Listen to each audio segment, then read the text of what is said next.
This is Nightly Business Report with Tyler Matheson and Sue Herrera. Far and wide, the record rally is reaching just about every corner of the market. So what should you do with your money now? Losses mount. Sears, once America's top retailer, sees its sales spiral. And as more stores close, the challenges are only getting tougher. 30 years of picking stocks. So what are the Beardstown ladies investing in now? We went for a visit. Those stories and more tonight on Nightly Business Report for Thursday, December 8th. Good evening, everybody, and welcome. 4 indexes, 4 new highs. The Dow, the Nasdaq, the S&P, and the small cap Russell all closing at record levels. After a quiet morning, momentum picked up midday thanks to gains in financials and basic material stocks. Investors had been buying stocks since Election Day, betting that the new administration's policies would support growth and inflation. Today, the Dow added 65 points to 19,614. The Nasdaq advanced 23, and the S&P 500 was up 4. One of the hottest groups since the election has been the transportation sector. And tonight, Morgan Brennan explains why. Transports keep on trucking. Driving the surge are prospects for stronger economic growth, infrastructure spending, and corporate tax reform, which investors seem to believe outweigh the risks of more protectionist trade policies. But it isn't just about the election. The Dow Jones Transportation Average has rebounded more than 40% off its January lows, when economists were warning of recession, and for the year is poised to gain 25%. The biggest winners, trucking names including Landstar Ryder and J.B. Hunt, and rail stocks like CSX and Union Pacific. Many of them are companies with big exposure to industrial production, mining and manufacturing, which has shown signs of stabilization in recent months. I think there's some of the gains that have been pulled forward. So this group, particularly the domestic group, benefits a lot from tax reform. So I think that has the potential to drive significant earnings power as well as free cash generation. But I also do think that we are coming off of a bit of a bottom from a freight perspective. So we have seen a bit of a rally here in the late summer through the fall. And so volumes are up a bit. So there's a fundamental underpinning of this as well. After a year-and-a-half-long freight recession, volumes are beginning to grow.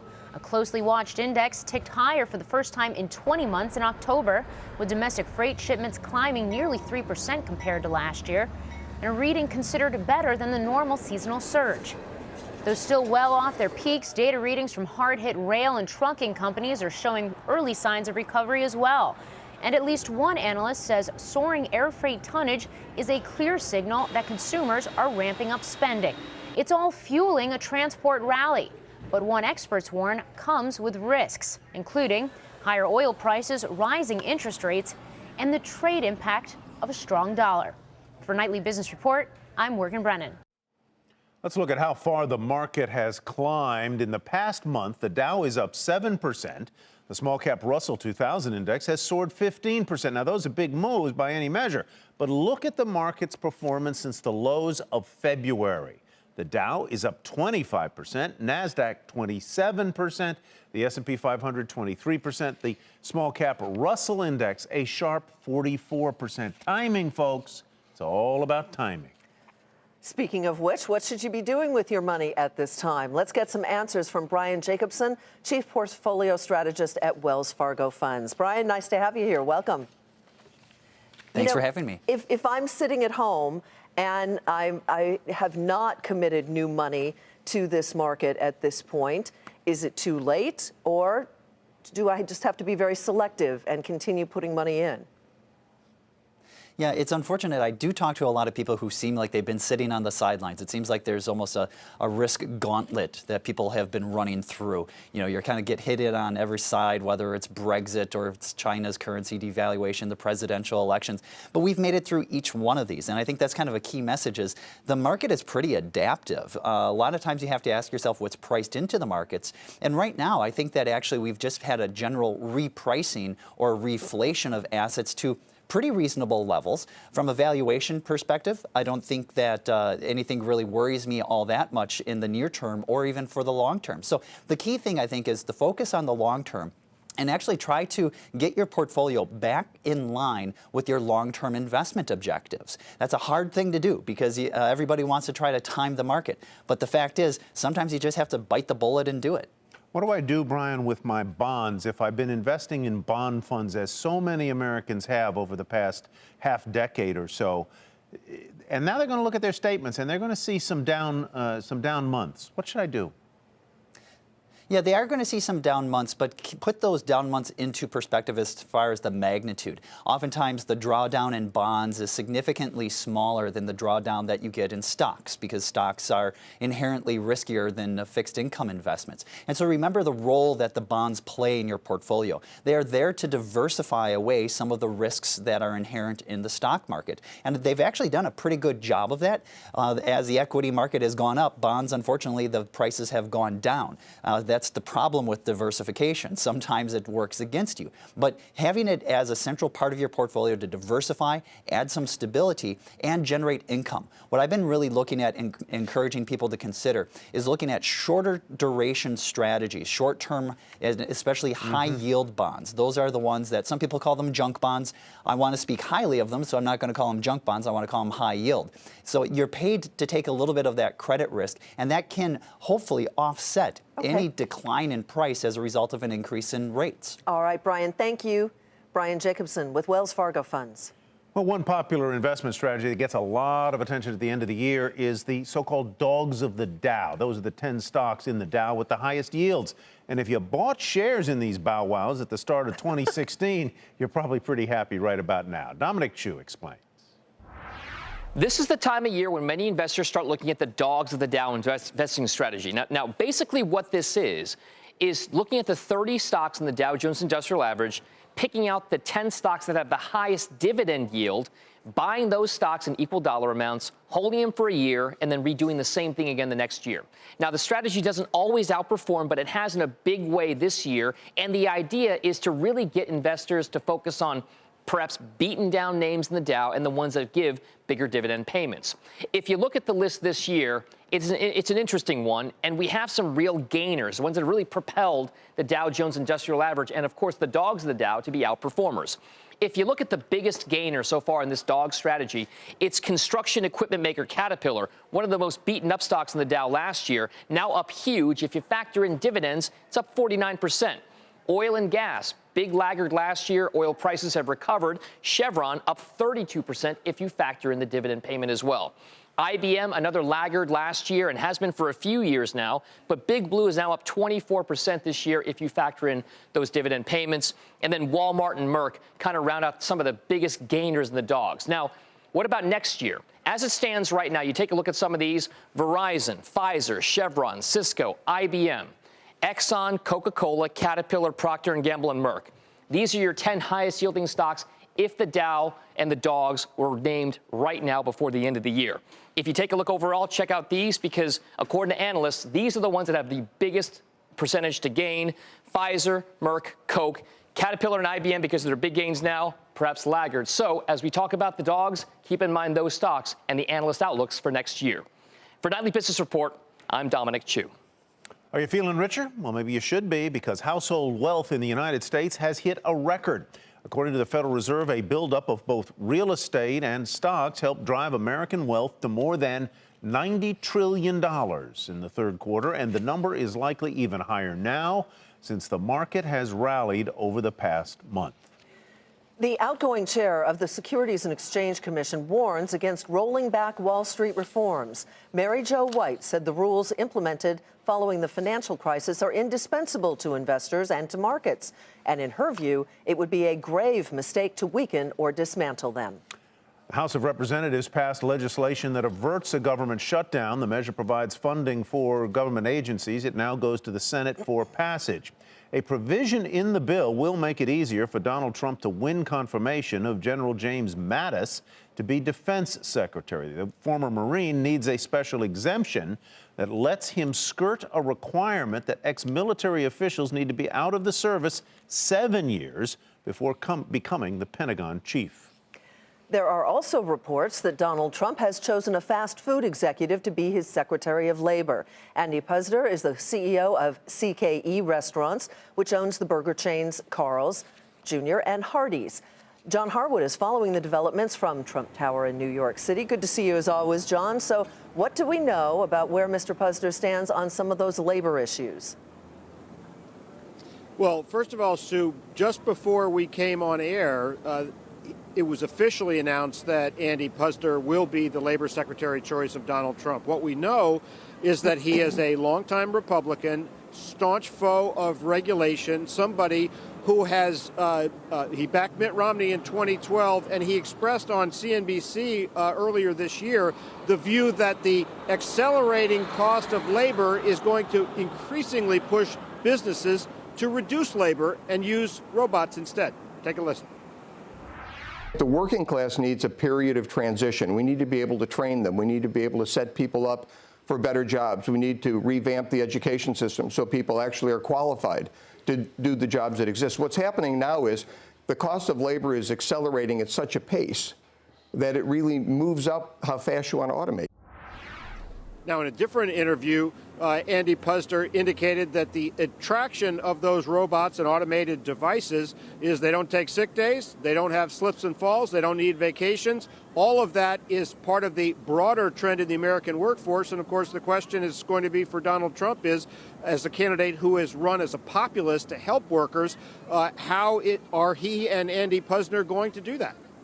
You know, John, the former Ford CEO did a marvelous job there. Alan Mulally also apparently scheduled to meet with the president-elect today. Do we know why and what he might be talking about? It's a little unclear. Some reports have Alan Mulally as a candidate for Secretary of State, others for United States Trade Representative. We didn't get any confirmation on that from Donald Trump's aides today. But clearly he's looking to corporate America as somebody who brings a business resume into the Oval Office. He's looking to two really unusual sources or unusually robust sources of potential cabinet members, both the military, the Marine generals like James Mattis that you mentioned, but also corporate America. All right, John, we'll let you go. Thank you so much. John Harwood at Trump Tower in New York City. And still ahead, Sears slump, sales plummet, and the problems deepen at this one-time titan of American retail.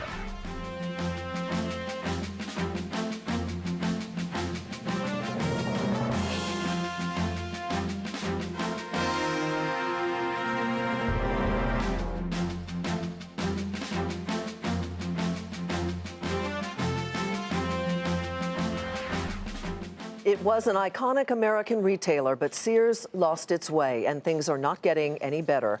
The losses continue to mount, and today the company said there is no guarantee as to when it will return to profitability.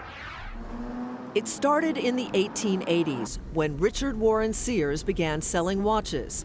It quickly added appliances, groceries, sporting goods, even automobiles to a booming and really ubiquitous mail-order catalog business. It was essentially Amazon for early 20th century America, becoming the country's largest retailer until Walmart claimed the top spot in 1989. Sears owns iconic brands, Craftsman for power tools, Die-Hard products for your car, and Kenmore home appliances.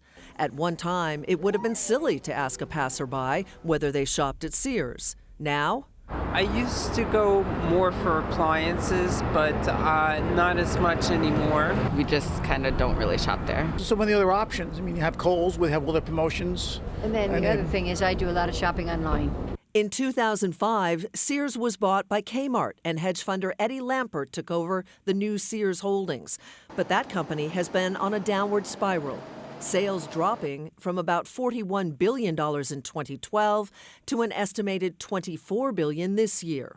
The stock price is down too, more than 40% this year, and down more than 70% in 3 years. Sears Holdings is like the mythical headless horseman, wandering aimlessly in the night looking for its lost, never to be found head. The number of stores, now about 1,500, is less than half what it was 10 years ago. At one time, Sears anchored many malls, but now, when its stores close, malls are often left with dead space, putting the malls themselves and many jobs at risk. Sears has probably hived off well over 100,000 jobs since Lampert took over. There is value in Sears stock, it might be able to sell the real estate that it owns, more than 160 million square feet of retail space, and its iconic brands, the Kenmores and the Craftsmans, are now sold in a lot of places. But with only 2 profitable quarters in 4 years, Sears will likely struggle to get top value selling its assets. The Sears physical footprint shrunk, and because the sales of these brands have been diminished, in order for it to be worth a considerable amount of money, they need time. But the irony is, Sears, an American icon that started out selling watches, could be on the clock.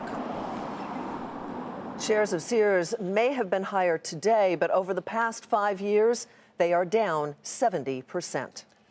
Last year, we reported on a company called Insys Therapeutics. It was being investigated in at least 6 states. The allegations range from healthcare fraud to off-label marketing and kickbacks for its main drug, Subsys. That's a highly addictive opioid, fentanyl spray, basically, that the FDA says should only be used for cancer patients with severe pain. Today, we learned that several Insys executives and managers, including the former CEO Michael Babich, have been arrested, charged with leading a nationwide conspiracy to bribe medical practitioners. Nina Gosofsky, who first reported on that story for us, is here tonight. Why were they charged? What were they charged with? So the reason that we're talking about former executives was because we have sort of seen this exodus of high-level employees from Insys ever since we reported on that story a year ago, including the former CEO, Michael Babich, after which billionaire founder of Insys, Dr. John Kapoor, took over. Now, my sources say that it was really John Kapoor who sort of orchestrated all of these alleged schemes that we heard in the complaint, everything from healthcare fraud to kickback schemes, trying to persuade doctors to not only write prescriptions of this highly addictive opioid for patients who did not have cancer, which is against FDA rules, but also to keep upping that dosage so that they get more reimbursement from the insurers. And so it's interesting that Dr. Kapoor was not named today, but I do want to mention that I spoke with the U.S. Attorney's Office in Massachusetts who filed the complaint, and they told me that this is still an ongoing investigation. The matter is still not closed, so it's going to be very interesting to see what happens. And so is there proof that he did what your reporting suggests he did? John Kapoor has not been named yet. Now, in terms of Michael Babich, yes, most of the things that we reported on. These are allegations. He has been arrested and he's been charged, but obviously he's going to, like everybody else, have a fair trial. But it's also interesting because there were so many different government agencies that had to come together for this, including the FBI, the Department of Veterans Affairs, the Department of Health and Human Services. Insys, I did reach out to the company. They did not respond to my request for comment. Hopefully they will. To be continued. Dina, thanks very much. Dina Gosofsky. Well, investors like the way Tailored Brands looks, and that's where we begin tonight's market focus. The owner of Men's Warehouse turned a profit in the latest quarter, beating analysts' estimates as well as revenue expectations. Tailored Brands also said it expects to see same-store sales improve at its Joseph A. Bank brand. Shares skyrocketed more than 39% to $26.44. Lululemon shares continued to soar today following the company's better-than-expected earnings and a $100 million share buyback program that we told you about last night. Following those upbeat results, several firms upgraded the yoga apparel maker's stock today. So Lululemon's shares rose 15% to $68.84. And Horizon Pharma said it was terminating a drug trial of a medication intended to treat a rare neuromuscular disease. The biotech company said the drug, which has already been FDA approved to treat other diseases, failed to present a statistically significant benefit over the placebo during testing. Shares plunged 22% to $15.03. Express Scripts saw its shares fall after short seller Citron Research tweeted that the pharmacy benefit manager was the culprit behind drug price gouging. Citron also gave Express Scripts a $45 price target and suggested that President-elect Trump may target the company when he takes office. Express Scripts fell 6% on the day to $70.75. According to a report by the South China Morning Post, China will impose ATM withdrawal limits at casinos in Macau, which is the world's largest gambling market. Starting Saturday, account holders will only be allowed to take out about $600. Following the news, Wynn Resorts, MGM Resorts, Las Vegas Sands, and Melco Crown Entertainment were all sharply lower. Restoration Hardware beat street targets in its latest quarter, but the home furnishing company gave guidance for the holiday season that was sharply below estimates. Shares were punished after hours, initially falling more than 15% after they finished the regular session up more than 2% at $38.99. Forget the North Pole. Warehouses are holding a growing number of holiday gifts as shoppers move online and retailers ship more goods than ever before. And that means big growth for the companies that own those properties, warehouse REITs. And now some call them a hidden buy for investors looking to cash in on the gains since Election Day. Diana Olick explains. In Cranberry, New Jersey, developers are taking down this office building and planning to replace it with a warehouse. Demand for warehouses, especially close to major metropolitan areas, is skyrocketing. And so is the potential for real estate investment trusts, or REITs, that own these spaces. In contrast to a lot of other commercial real estate sectors where you've seen a deceleration of tenant demand, in industrial, you've seen an acceleration due to e-commerce. REIT stocks have lagged the rest of the booming stock market because investors tend to buy them when interest rates are low. REITs offer high yields in the form of big dividends, but investors then sell them when rates are rising, as they are now. I think usually you see, in reaction to a rate increase, REITs falling, and then 6 months later they come right back because the better economy improves operations for REITs. Mogadam is CEO of the largest industrial warehouse REIT in the nation, Prologis. E-commerce represents just 10% of its portfolio, but makes up nearly 1/3 of its current growth. Tenants include FedEx and Amazon. Prologis is developing the largest warehouse park in the nation, an hour outside San Francisco. The idea is to be as close as possible to major metros as e-retailers strive to deliver goods in hours rather than days. What I call the last 30 or 50 mile business, where we're building large warehouses in major metro areas that cover the entire metro area for major e-commerce players. Other warehouse players like DCT Industrial Trust have a similar strategy. They've positioned their portfolio so that most of their portfolios are now located in very large metropolitan areas, which has seen a disproportionate increase in demand from e-commerce. The stocks of warehouse REITs have fared better than other REIT sectors, and while they might look expensive, they're still selling at a discount to underlying values.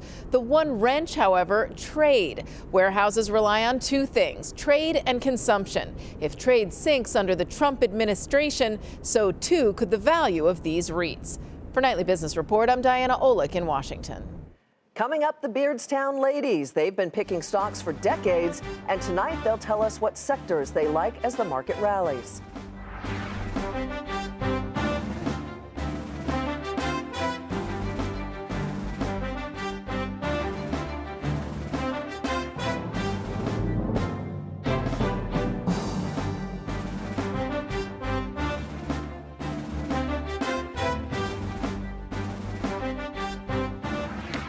Remember the Beardstown ladies? Well, they're one of the best-known investment clubs. And after picking stocks for more than 30 years, Kate Rogers went to visit the group to see what they make of this market rally.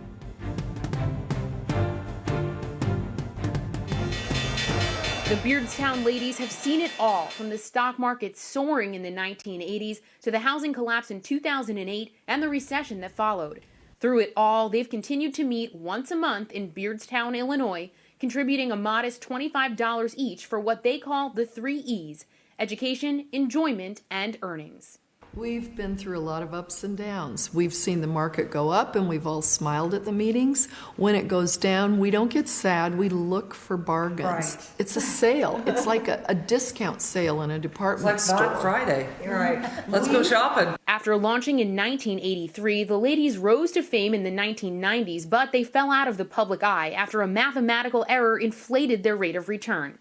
They've kept at it, though, with 16 members who today range in age from their early 30s to late 80s and come from different walks of life. There's a retired hog farmer and a funeral homeowner in the mix. 75% of our members are descendants of the original club. And we have every age decade represented in our club, which I think is awesome too. That's called diversification of our portfolio. The strategy has always been simple: buy to hold and invest in things you know, but do your homework. Today, the portfolio has expanded to 17 companies and over $450,000. Berkshire. Yeah. Berkshire B. Berkshire B. Yeah. We can't afford the A. Yeah. Thank you. We have Apple. We have Starbucks. Aflac. Bed Bath & Beyond. Johnson & Johnson. Worldwide Wolverine Shoe Company. You know, ladies love shoes. Aside from investing in what they know, the ladies are also paying close attention to the election of Donald Trump and the market rally that's followed. I was glad he was elected, and we watched that market go down one day and it came right back up. We're looking at stocks that perhaps are going to be helped by adding more to the military and defense stocks, and so this is the type of thing we're looking at to consider buying. Since their return scandal, the ladies won't reveal how their portfolio is performing, but they believe they'll end the year in the green. Aside from that, they're not making any calls about 2017. You don't want to make any predictions? No. If we did, we would not be sitting here. We'd be in Aruba on a beach. For Nightly Business Report in Beardstown, Illinois, I'm Kate Rogers. That's great for them. Gotta love it. Gotta love it. They had a great, successful book back when. We remember them. I remember covering them in the 80s. I know Yeah. you do too. All right, that's Nightly Business Report for tonight. I'm Sue Herrera. Thanks for joining us. And I'm Tyler Matheson. Thanks from me as well. Have a great evening, everybody, and we'll see you back here tomorrow night.